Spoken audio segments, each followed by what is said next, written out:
কৃষ্ণ জীৱ পৃথিৱীত জন্ম হোৱাৰ লগে লগেই অতি আচৰিত এটা গুণ লগত লাগি আহে। তাৰ নাম অহংকাৰ, যি ঈশ্বৰ সেৱা, ভাল কাম, ভাল সমাজ, ভাল স্থানত থকাৰ পৰা আঁতৰাই ৰাখে। সেই সম্পৰ্কে মহাপুৰুষ গুৰুজনাই তেখেতৰ ভাষাত প্ৰকাশ কৰিছে যে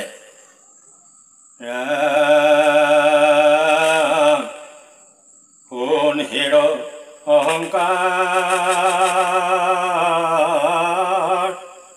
নিশ্চিন্তয়া পুনমাৰ মিছায় মদক তেজিব পৰম ঈশ্বৰ কৃষ্ণ হৈ তাহান দাস সাধু সংগে কৃষ্ণক ভজিও। হেনো অহংকাৰ, শুন, আপোনাৰ মাৰ চিন্তা নকৰি মিছা অহংকাৰ অথবা কৰি পৰম ঈশ্বৰ কৃষ্ণৰ দাস হৈ সাধু সংগত থাকি কৃষ্ণক ভজন কৰ। এই ঘোষাত মহাপুৰুষে জীৱৰ অহং তত্ত্বক লক্ষ্য কৰি উপদেশ জাৰি কৰিছে। এই সংসাৰত মানুহে অহংকাৰৰ বলতেই কৰ্মৰ বিচাৰ নকৰি নিজৰ সৰ্বনাশ ঘটায়। মানুহে নিজ ইচ্ছা শক্তিৰ বলেৰে এই অহংকাৰ দমন কৰাৰ কোনো উপায় নাই। পৰমেশ্বৰ কৃষ্ণৰ দাস হৈ সদায় সাধু সংগত থাকি কৃষ্ণ ভজনা কৰিলে দয়ালু কৃষ্ণৰ কৃপাত এই অহংকাৰ দমন হয়। গুৰুজনাই এই ঘোষাৰ মাজেদি সমস্ত জীৱ কৃষ্ণৰ একান্ত দাস হৈ সাধু সংগত থাকি কৃষ্ণৰ কথা শ্ৰৱণ কীৰ্তন কৰি মিছা অহংকাৰ ত্যাগ কৰিবলৈ উপদেশ দিছে। ইয়াকে কৰিলেই জীৱই নিজেই তৰিব পাৰে। শুনিও কচিত তোৰ পৰমৰ ৰহস্যবাণী তুমি শুদ্ধ জ্ঞানৰ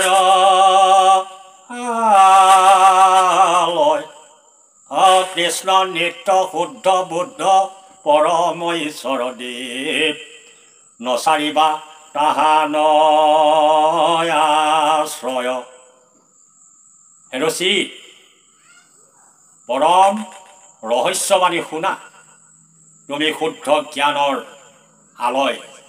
এতেকে কৃষ্ণকেই নিত্য শুদ্ধ জ্ঞান ৰূপে গ্ৰহণ কৰি পৰম ঈশ্বৰ কৃষ্ণ দেৱক আশ্ৰয় নাচাৰিবা। সেয়ে এই ঘোষাই চিতক প্ৰবোধ বাণী দান কৰিছে, সংশোধন কৰিছে, সোঁৱৰাই দিছে। মানুহৰ যি চিন্তা চিতে গ্ৰহণ কৰে সিয়ে স্থিৰ সিদ্ধান্ত হৈ পৰে। সংসাৰৰ য'ত সুখ দুখৰ চিন্তা আছে সেই সকলোবোৰ দূৰ কৰি কৃষ্ণকেই প্ৰকৃত শুদ্ধ চিন্তাৰূপে ঠাই দিলে চিত্তই পৰম আনন্দ আৰু শান্তি লাভ কৰিব। সেইবাবেই মহাপুৰুষজনাই চিতক শুদ্ধ জ্ঞানৰ আৰু শান্তি লাভ কৰাৰ এক উপায় চিহ্নিত কৰিছে। মহাপুৰুষজনাই চিতক শুদ্ধ জ্ঞানৰ আলয় বুলিছে, কিয়নো চিতই আহৰণ কৰা সিদ্ধান্তই সকলো বিষয়তে জীৱৰ শেষ সিদ্ধান্ত। এতেকে পৰমেশ্বৰ কৃষ্ণদেৱক আশ্ৰয় কৰিলে চিত পৰমান্বিত হ'ব। সেই ঘোষাৰ জৰিয়তে আমাৰ চিতক নিশ্চয় কৰি কৃষ্ণ ভাৱযুক্ত হ'বৰ বাবে সিদ্ধান্ত দিছে। যিহেতু আমি প্ৰতি মুহূৰ্তে মুহূৰ্তে বিভিন্ন কৰ্মৰ মাজত ব্ৰতী হৈ থাকিব লগা হয়। কেতিয়াবা শুদ্ধ, কেতিয়াবা অশুদ্ধ, কেতিয়াবা নকৰিবলগীয়াখিনিও কৰিবলৈ বাধ্য হওঁ। এই সকলো কৰ্মৰ স্থিৰ সিদ্ধান্ত দিয়া অতিমাত্ৰা শক্তিটোৱেই হৈছে চিত সংশোধন। যিহেতু কৃষ্ণ নিজ ইষ্ট দেৱ আত্মা প্ৰিয়তম গুৰু সুহৃদ সুদৰ সাধু জন কৃষ্ণ মূৰ গতিমতী কৃষ্ণ তভ কতিৰতী কৃষ্ণ পাৱে নিমজ মন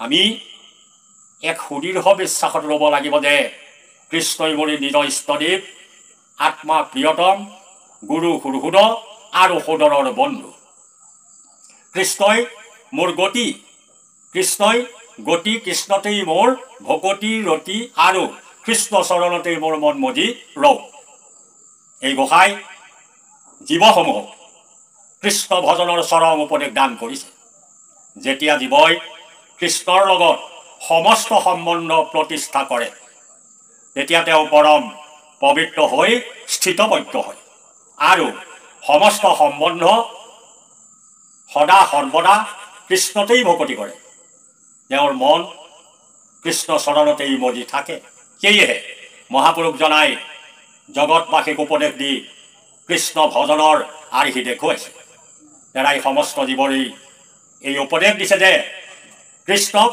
নিজ ইষ্টদেৱ আত্মা প্ৰিয়তম গুৰু সুহৃদ সদৰ বন্ধু বুলি ভাবা হে নৰলোক কৃষ্ণই একমাত্ৰ গতি তেওঁৱেই মতি তেওঁতেই ভকতি ৰতি আৰু তেওঁৰ চৰণতেই সৰ্বদায়ে মোৰ মন নিমগ্ন হৈ থাকক একান্ত ভকতসকলে এইভাৱেই কৃষ্ণ ভজনা কৰি সকলো সম্বন্ধ কৃষ্ণতেই আৰোপ কৰি পৰমানন্দ সুখে কৃষ্ণ চৰণত মজি থাকে সেয়েহে জীৱ মুক্তিৰ অহংকাৰ দমন দেশৰ দমন কাম ক্ৰোধ লাভ মোহ সকলোকেই দমন কৰা এক শক্তি হ'ল ঈশ্বৰ পূজন ঈশ্বৰক একান্ত চিতে ভজন কৰা কৃষ্ণ